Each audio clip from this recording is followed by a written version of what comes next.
জয়গুরু। একদিন শ্রী শ্রী পিতৃদেব তার ভক্তদের নিয়ে বিভিন্ন সাধু সন্তদের গল্প করছেন। তিনি বললেন, ত্রৈলোক্য স্বামী বিরাট সাধক ছিলেন, সর্বদা উলঙ্গ থাকতেন। কাশীধামে তিনি ভক্তদের কাছে সচল বিশ্বনাথ জ্ঞানে পূজিত হতেন। ত্রৈলোক্য স্বামী, শ্যামাচরণ লাহিড়ী, ভাস্করানন্দজি, এই তিন যোগীর সময়ই দেশে তখন ইংরেজ শাসন ছিল। প্রচণ্ড প্রতাপ তখন শাসক গোষ্ঠীর।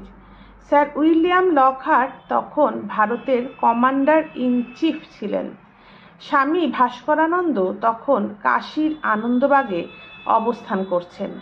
লকহার্ট সাহেব মাঝে মাঝে স্বামীজিকে দর্শন করতে আনন্দবাগে যেতেন। সেই লকহার্ট সাহেব সেই স্বামীজিকে দর্শন করতে মাঝে মাঝে আনন্দবাগে যেতেন। একদিন দর্শনে গিয়ে তিনি নিজের বীরত্ব জাহির করতে লাগলেন। কিভাবে তিনি আফ্রিদিদের পরাস্ত করেছিলেন। সেই লকহার্ট সাহেব ভাস্করানন্দজির কাছে কাশীর আনন্দবাগে গেছেন এবং গিয়ে নিজের বীরত্বের কথা তিনি জাহির করতে লাগলেন।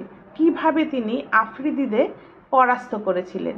অহমিকা প্রকাশ হচ্ছে তার কথায় কথায়। কাছে একটি পেন্সিল পড়ে আছে। স্বামীজি ওই পেন্সিলটি তুলে আনার জন্য লকহার্ট সাহেবকে বললেন। যখন তিনি নিজের বীরত্বের কথা বলছেন তখন কাছেই একটি পেন্সিল পড়েছিল এবং স্বামীজি সেই লকহার্ট সাহেবকে বললেন সেই পেন্সিলটি তোলার জন্য। বারবার চেষ্টা করা সত্ত্বেও সাহেব কিন্তু পেন্সিলটা তুলতে পারল না। ভাস্করানন্দজি তখন বললেন, শোনো সাহেব, তোমার শক্তি আমি অপহরণ করেছি, তাই তুমি তুলতে পারলে না। ক্ষমতার গর্ব করো না। ঈশ্বরই তোমায় শক্তি দান করেছেন। ঈশ্বর তোমায় বুদ্ধি দিয়েছেন, ক্ষমতা দিয়েছেন, তাই আফ্রিদিগণকে তুমি পরাস্ত করতে পেরেছ। ঈশ্বরের দয়ার ওপর সর্বদাই নির্ভর করবে। আজ এতখানি। জয় গুরু।